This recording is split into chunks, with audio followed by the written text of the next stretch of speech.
बिस्मिल्लाहिर्रहमानिर्रहीम। अस्सलाम वालेकुम फ्रेंड्स, उम्मीद है आप खैरियत से होंगे। आप देख रहे हैं फाइनेंस एक्सपर्ट।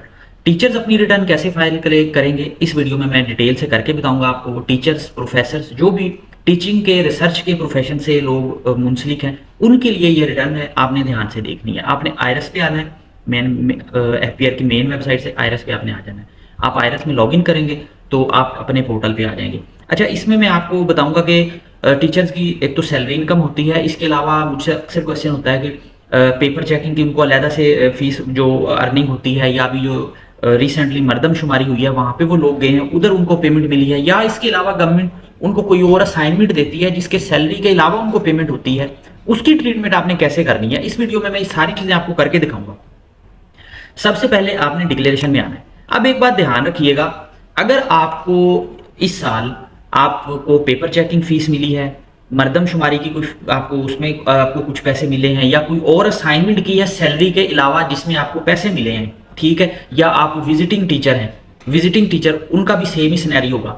तो आपने जो, या ऐसे विजिटिंग टीचर जिनको सैलरी भी मिल रही होती है और वो विजिटिंग पे कहीं और भी पढ़ा रहे होते हैं, वहां से भी उनको पेमेंट आ रही होती है, मतलब सैलरी के अलावा उनको इनकम आ रही होती है। ये जो आपको सैलरी के अलावा दूसरे पैसे मिलते हैं, मतलब मरदमशुमारी के, पेपर चेकिंग के, या आप विजिटिंग एज अ लेक्चरर कहीं कहीं पे जाते हो, तो वो सैलरी नहीं होती आपकी, ठीक है। उस सिनेरियो में बेटर है कि अगर आपकी इस तरह की भी इनकम है तो आप सैलरी वाला फॉर्म सिलेक्ट ना करें। अगर आपकी सिर्फ सैलरी है एक जगह पे और आपको पता है कि सिर्फ सैलरी आ रही है मेरी, आप चाहे प्राइवेट सेक्टर में हो चाहे गवर्नमेंट सेक्टर में, तो फिर आप सैलरी वाला फॉर्म सिलेक्ट कर लें। अदरवाइज अगर आपकी किसी और जगह से भी इनकम आ रही है, मतलब आपका प्रोफेशन यही है लेकिन आप विजिटिंग टीचर हो, ठीक है, या आपने मरदमशुमारी या पेपर चेकिंग में जो असाइनमेंट की वहां पे आपको पैसे मिले हैं, तो फिर बेटर है आप नॉर्मल फॉर्म करो, क्योंकि इसके बीच में सैलरी भी आ जाएगी और बाकी भी चीजें आ जाएंगी। जो सैलरी वाला फॉर्म है इसमें सिर्फ सैलरी आएगी, इसके अलावा चीजें नहीं आएगी, तो वो फिर आपको मुश्किल होगी। तो मैं समझाने के लिए नॉर्मल फॉर्म ही आपको जो है वो सिलेक्ट कर रहा हूँ।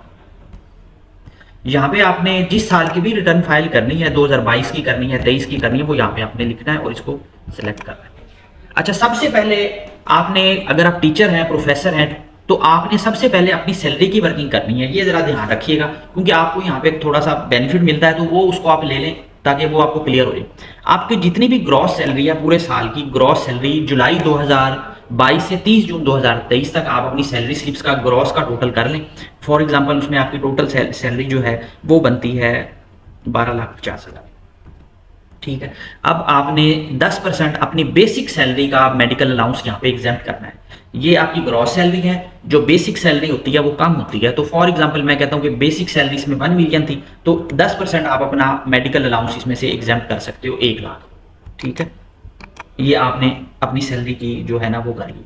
अब इसके अलावा अगर आपको कोई सैलरी के साथ आपको, नॉर्मली टीचर्स का होता तो नहीं, फिर भी अगर कोई टीएडीए आपको मिला है, आप कहीं पे गए हो आपको टीएडीए मिला है, तो वो टीएडीए भी आप यहाँ पे इधर लिख सकते हो, चाहे आप इसमें प्लस कर लो, चाहे आप इधर भी लिख लो और इधर भी लिख लो, क्योंकि वो एग्जाम्प्ट होगा, उसके आपको जो है ना वो उसके ऊपर टैक्स नहीं होगा। जो आप ऐसी पेमेंट होती है जो ड्यूटी परफॉर्म करने के लिए आपको दी जाती है, टीएडीए, वो आपका एग्जाम्प्ट होता है। लेकिन नॉर्मली टीचर्स के केस में मुझे ये नजर नहीं आया, बाकी गवर्नमेंट एम्प्लॉयज पे अक्सर ये होता है। तो बहरहाल अगर हो तो टीएडीए आप इसमें भी ऐड कर सकते हो, ठीक है, वो इजी रहेगा आपके लिए। अगर इसमें ऐड नहीं करना तो आप यहाँ पे भी लिख लें, यहाँ पे भी लिख लें, मतलब फिर दोनों बॉक्सेस में लिखना है ताकि वो एग्जाम्प्ट आपका जो है वो आ जाए। अच्छा, ये सैलरी होगी आपकी। अगर तो आपकी सिर्फ सैलरी है तो बस फिर आपने यही एंट्री करनी है। इसके अलावा आपने दूसरा जो मेन काम करना है, सैलरी लिखने के बाद जो टीचर्स हैं, आपने आना है अपने जो है डिडक्टिबल अलाउंसेस में। यहाँ पे आपने अपने बच्चों की जो ट्यूशन फीस पे की है, ठीक है, अगर कोई फीस पे की है उसकी स्लिप्स आपके पास होनी चाहिए, वो आप यहाँ पे क्लेम कर सकते हो। फॉर एग्जांपल मैं कहता हूँ कि 1 लाख फीस थी और नंबर ऑफ चिल्ड्रन भी आपने बता देने, ठीक है, और इसको कैलकुलेट कर दें। अच्छा, उसके बाद आपने आना है कंप्यूटेशन पे और देखना है कि टैक्स कितना बन रहा है। अब आप देखें, ये एडमिटेड टैक्स आपका बन रहा है 13,625 रुपये। अगर तो आपने अपने बच्चों की कोई ऐसी फीस नहीं पे की जिस जो आप यहाँ पे करवाना चाहें, तो फिर यहाँ पे लिखने की जरूरत नहीं है, ठीक है। आपने कंप्यूटेशन पे आना है और जस्ट आपने यहाँ पे ये देखना कि आप एडमिटेड टैक्स बन कितना है। अब ये जितना भी एडमिटेड टैक्स बन रहा है ना, इसका 25% जो है ये आपके लिए एग्जाम्प्ट है। सैलरी पर, सैलरी का जो टैक्स होगा इसका 25%। लेट्स सपोज मैं कहता हूँ कि ये 13,625 जो है, इसका 25% लेट्स सपोज बन जाता है, आप कर लेते हैं जी हम तकरीबन कोई 3035 कर लेते हैं। यहाँ पे टैक्स रिडक्शन जी। अब ये देखें, tax reduction for full time teacher researcher, ये यहाँ पे आपने जो उसका 25% बनेगा टैक्स का, फॉर एग्जांपल मैं वैसे कर लेता हूँ 3500, आपने यहाँ पे लिख लेना। ठीक है, ये बल्कि उसने खुद ही कर दिया, अगर आप ज्यादा करोगे तो वो खुद ही इसको ठीक कर देगा। मतलब देखे ना, ये 3421 जो है ये इसका 25% बनता है।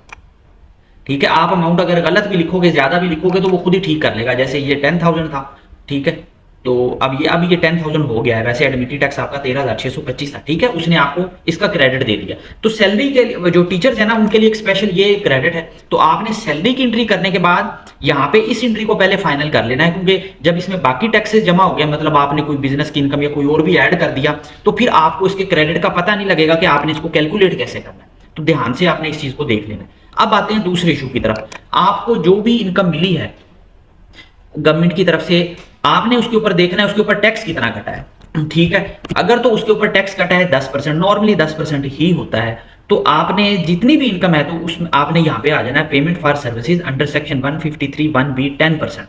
ठीक है, ये कोड लिखा हुआ है।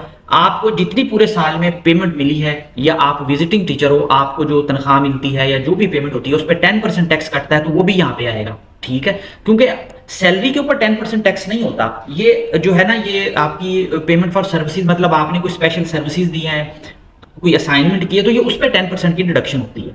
तो आपने फॉर एग्जाम्पल आपको पूरे साल में मैं कहता हूं कि 2 लाख यहां से अर्निंग हुई है, अब 2 लाख का 20,000 टैक्स कट गया होगा, क्योंकि ये जब ही आपको पता लगेगा। आपने फिर मैं वही बता रहा हूं, आपने इसका जो है ना ये रेट चेक करना है कि ये रेट जो है ये सर्विसेज का 10% है या नहीं। अगर रेट 10% नहीं है तो फिर आपने यहाँ पे और देखना है कि उन्होंने कौन सा आपको ये 7.5% तो नहीं लगा दिया। अगर 7.5% लगाया तो आप इसमें कर लें, लेकिन ट्रीटमेंट सेम होगी। आपने इसको यहाँ पे किया और इसको कैलकुलेट किया। अब यहाँ पे वो आपको कहेगा कि ये जो आपने इनकम दी है ना, ये इसको बिजनेस में भी लिखें। ठीक है, इस वजह से मैं आपको कह रहा था कि अगर आपकी इस तरह की इनकम है, आप विजिटिंग टीचर हैं, तो फिर आप सैलरी पर्सन वाला फॉर्म सिलेक्ट ना करें अगर आपकी 10% डिडक्शन होती है। आपने इसको कॉपी करना है, यहाँ से इसको कॉपी कर लें ग्रॉस अमाउंट को, सॉरी ये 2 लाख। ठीक है, इसको कॉपी किया आपने, यहाँ पे आपने अदर रेवेन्यू में आना है, और अदर रेवेन्यू में अदर्स में आपने इसको दोनों जगह पे पेस्ट कर देना है। ठीक है, इस पे भी कर देना है और इसको कैलकुलेट कर देना। अब ये जो इनकम है ना 2 लाख, ये आपकी है फाइनल टैक्स में। आपने क्या करना है, इसको यहां से भी कैलकुलेट कर ले, इसको कॉपी कर ले, और अपनी जो वेल्थ स्टेटमेंट है वहां आके रिकंसिलेशन में इसको इसके जो साथ है ना फाइनल टैक्स वाले के सामने पेस्ट कर दें, वरना आपको भूल जाएगा, आप इसको कहीं एग्जाम्प्ट में ना लिखें। ठीक है, ये अब आपकी रिटर्न की वर्किंग काफी हद तक कंप्लीट हो गई है। दूसरा, दोबारा कंप्यूटेशन पे आएंगे। अब वहां पे जो आपकी सैलरी इनकम थी, ये देखें, ये नॉर्मल आपकी टोटल सैलरी थी 12,50,000। 1 लाख उसमें से एग्जाम्प्ट था, मेडिकल अलाउंस या कोई और जो अलाउंसेज एग्जाम्प्ट थे आपको। ठीक है, जैसे टीए डीए, अभी हम देख रहे हैं कि इसमें टीए डीए मेडिकल सब कुछ आ गया। ठीक है, तो आप उसको टोटल कर लें, वो जितनी भी अमाउंट होगी आप उसको यहाँ पे लिख सकते हो दरमियान वाले बॉक्स में। ये नॉर्मल को आपने कॉपी करना है,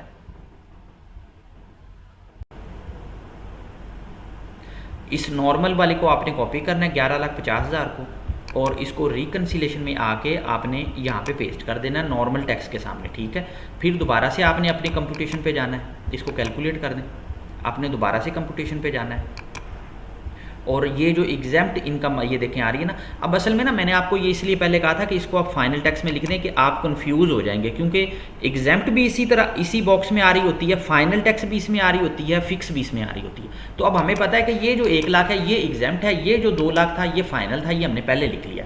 तो आपने 1 लाख को कॉपी करना है इधर से, और रिकंसिलेशन में आके आपने इसको एग्जाम्प्ट के सामने लिख देना। ये देखें, इनकम फ्रॉम एग्जाम्प्ट जो थी आपने इसके सामने लिख के, 1 लाख आप वैसे कॉपी कर लें या वैसे लिख दें। ठीक है, इसको कैलकुलेट कर दें। अब आपको उम्मीद है समझ आ गई होगी। मैंने आपको बताया ये जो 2 फिगर्स आई हैं ये कहाँ से आई हैं, ये आपने सैलरी में से ली हैं। देखिए, ये सैलरी थी total 12,50,000 gross salary, 1 lakh medical allowance, 10% of basic salary आपने लेना है, वो कैलकुलेट कर लें। मैंने तो फिगर वैसे समझाने के लिए ली है, तो आप यहाँ पे मेडिकल अलाउंस ले लें, या टीएडी अगर कोई मिला हुआ है तो उसको भी जमा करके इधर लिख लें, तो वो आपका एग्जाम्प्ट होगा। तो ये ऐसे बन जाएगी। ठीक है, ये देखें नॉर्मल में आ गई 1150, ये एग्जाम्प्ट में आ गई। तो कंप्यूटेशन पे आप जाएंगे तो यहाँ से आपने फिर इनको फिगरों को कॉपी कर लेना है। ये अब आपकी रिटर्न की जो वर्किंग है ये कंप्लीट हो गई है। अब इसमें आपका ये एडमिटी टैक्स बन रहा है इतना 8,429। नॉर्मली होता ये है कि ये टैक्स आप जिस डिपार्टमेंट में काम कर रहे हो वहाँ पे गवर्नमेंट में तो ये डिडक्शन हो जाती है, प्राइवेट सेक्टर में हो जाती है। अगर नहीं हुई तो आपने पे करके इसका चलान बनाना, इसको पे कर मतलब चलान बना के इसको पे करना है नॉर्मली, क्योंकि इसकी डिडक्शन हो जाती है। आपने इसको कॉपी करना है यहाँ से और आपने एडजस्टेबल में आना है। एडजस्टेबल में आके आपने यहाँ पे सैलरी ऑफ एम्प्लॉयज़ के सामने अपना ये टैक्स पेस्ट कर देना है। इससे अब आपकी जो लायबिलिटी है एडमिटेड टैक्स की वो ज़ीरो हो जाएगी, क्योंकि ये आपका गवर्नमेंट ने टैक्स काट लिया होगा। ठीक है, अब ये देखें, सॉरी मैं कंप्यूटेशन में आपको दिखा भी देता हूँ। ये देखें अब आपका एडमिटेड टैक्स जो है वो ज़ीरो हो गया। अब फॉर एग्जांपल अगर आप प्राइवेट सेक्टर में हो, आपको सैलरी मिल रही है, ठीक है, आप अलाउंस अपना वो ले सकते हो, लेकिन अगर आपका डिपार्टमेंट जो HEC से रिकॉग्नाइज्ड है, ठीक है, तो फिर अप्रूव है, तो फिर आप उसको इस क्रेडिट को क्लेम कर सकते हो। तो अगर आपके उसने स्कूल ने कॉलेज ने आपकी टैक्स की डिडक्शन नहीं की, तो फिर ये जो यहाँ पे अमाउंट बनेगी ना, वो आप जनरेट बिल करेंगे तो PSID आ जाएगा, उससे उसकी पेमेंट करेंगे।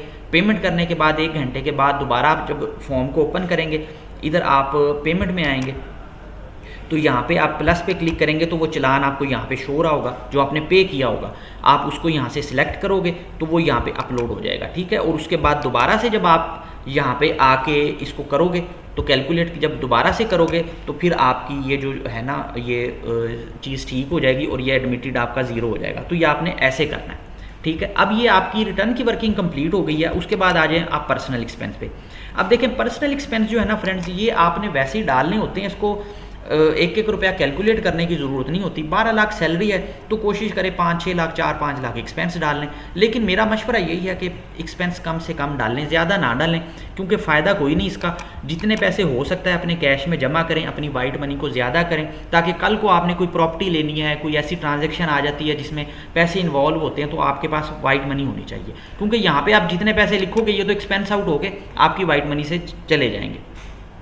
बहरहाल जो भी आप लिखना चाहें यहाँ पे अपना टोटल एक्सपेंस लिखें जी। उसके बाद अब आप आके देखेंगे ना, अब आप जब फर्स्ट ये आपकी वेल्थ स्टेटमेंट रिकन्सिलेशन आ रही है, अब आपने अपने एसेट्स में आ जाना है। अगर आप फर्स्ट टाइम फाइल कर रहे हो तो आपने ये अपनी हर चीज़ जो भी चीज़ें आपके नाम पे अगर कोई प्रॉपर्टी है, एग्रीकल्चर है, तो वो यहाँ से ऐड कर लेनी है। ठीक है, यहाँ से आपने उसका एड्रेस लिख लेना है, जो भी है एड्रेस, जिस सिटी में हो, जिस चक में एग्रीकल्चर, ठीक है, जितनी भी आपने लिखनी है कि जो भी ज़मीन है उसकी थोड़ी सी डिटेल लिख लें, ज़्यादा डिटेल में जाने की ज़रूरत नहीं है। जितने की आपने ली है तो वो यहाँ पे आप मेंशन कर सकते हो। फॉर एग्जांपल 1 मिलियन, ठीक है, मैं लिख लेता हूँ वैसे ही। इसी तरह अगर ये इनहेरिटेड आपको ट्रांसफ़र हुई है तो आपने इसके साथ इनहेरिटेड लिख लेना है ब्रैकेट में। और आपने अगर इनहेरिटेड प्रॉपर्टी इधर ऐड की है 1 मिलियन की, तो फिर दूसरा 1 मिलियन आपने रिकन्सिलेशन में आके ये जो इनहेरिटेंस लिखा हुआ है आपने इसके साथ भी यहाँ पे लिख लेना है। मतलब 1 मिलियन आपने इधर लिखा है और 1 मिलियन आपने जो है इधर भी पेस्ट कर देना है। उसके अलावा अगर नहीं करेंगे तो ये आपकी जो बैलेंस है ना, ये बैलेंस नहीं होगा, अनरिकनसाइल्ड अमाउंट आपकी जो है वो 1 मिलियन आ जाएगी। अगर इनहेरिटेंस वाली कोई प्रॉपर्टी है तो ऐसे करना है आपने। अच्छा, उसके बाद आपकी कोई भी प्रॉपर्टी और है, रेजिडेंशियल है, जो आपने इस साल परचेज़ किया तो वो यहाँ पे लिख दें। अगर कोई ऐसी प्रॉपर्टी है जो आपने इंस्टॉलमेंट पे ली हुई है तो हर साल उसकी जितनी किस्तें आप पे करते जा रहे हो वो उसमें आप ऐड करते जाएं। जैसे फ़र्ज़ किया, मैं ये कहता हूँ ये प्रॉपर्टी मैंने जो ली थी ये इंस्टॉलमेंट भी थी, 15 लाख इसकी इंस्टॉलमेंट पे कर दी, इस साल मैंने और 5 लाख पे किया है तो मैं इसको 2 मिलियन कर दूँगा। ठीक है, इसी तरह अगर आपने अपनी किसी प्रॉपर्टी पे जो कि पहले डिस्क्लोज़ की हुई थी, आपने कंस्ट्रक्शन की है तो आप कंस्ट्रक्शन की कॉस्ट इसमें प्लस कर दोगे, इसको बढ़ा लोगे। अगर कोई प्रॉपर्टी नहीं है आपकी तो उसको छोड़ दें। ये वैसे समझाने के लिए मैं आपको बता रहा हूँ। अब इसके अलावा आपके पास अगर कोई एनिमल्स हैं तो उनकी वैल्यू भी यहाँ पे लिख सकते हो आप। फॉर एग्जांपल मैं कहता हूँ 5 लाख के एनिमल्स हैं।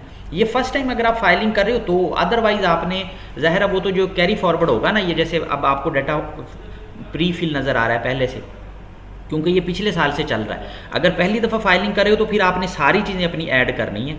इसी तरह जो बैंक अकाउंट है आपके, उनका 30 जो आपने अकाउंट नंबर लिखना है, बैंक का नाम बताना है। ठीक है, बैंक का नाम बताएं, जैसे ये मीज़ान बैंक, अकाउंट नंबर बताएं और जो भी बैलेंस हो उसका 30 जून 2023 का वो यहाँ पे आप ऐड कर दें।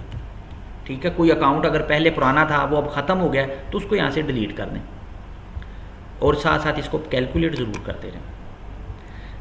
और अगर फर्स्ट टाइम आप फाइल कर रहे हो तो आप कैश की अमाउंट को यहाँ पे लिख लें, जितना कैश इन हैंड आपके पास है, थोड़ा सा बेशक बढ़ा के लिख लें, ज़्यादा ना बढ़ाएं, लेकिन कैश इन हैंड जो आपके पास हो वो यहाँ पे शो करें, ठीक है।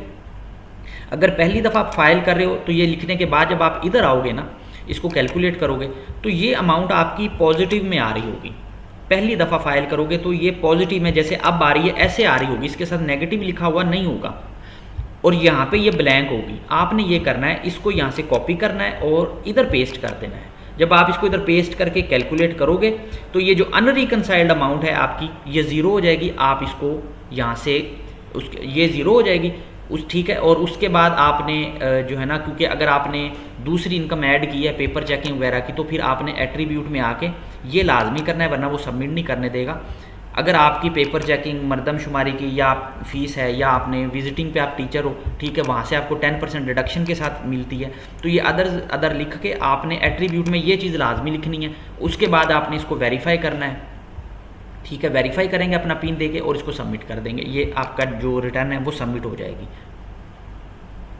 और अगर आप पहली दफ़ा नहीं कर रहे, दूसरी तीसरी दफ़ा ऑनवर्ड कर रहे हो, तो फिर जब आप यहाँ पे आओगे ना, तो आपने करना ये है कि आपने अपने कैश को ज़ीरो कर देना है।